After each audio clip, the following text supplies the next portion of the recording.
when we understand that that morality is is not a personal thing, that the morality is causal. In other words, like if you want to talk about something being moral, the only thing you can talk about that's moral is the causal past or God. You know, whatever's making us do what we're doing, that's the only moral thing, you know, that exists. We're not moral beings as human beings because we're compelled to do whatever moral or immoral act we do. You know, we're just like, for example, it's like a hand. This hand might do something right or wrong, but we're not going to attribute responsibility to this hand. We're going to attribute it to the brain that leads it. Okay, and naturally, by extension, then we're going to not attribute responsibility to the brain that leads it. We're going to attribute it to actual the causal past. You know, that's the most precise understanding of this. But the idea, you can see how like we we we're like hands, and we think we're the brains.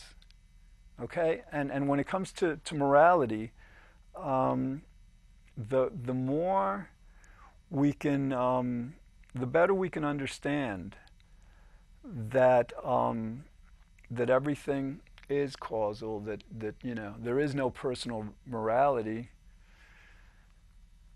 The less judgmental we will be. Think about some of the major tenets in the major religions that even though they let me tell you something, even though the major religions don't get this question right, they get a lot of questions right. I mean, basically the idea of religion tends to be about morality. Sometimes, you know, it doesn't live it up to its ideals, but there is within most, if not all, religions this idea of judgment. That sometimes it's not good to be judgmental per se. We have to differentiate right and wrong, but to be judgmental means to be indicative, to be to kind of blame.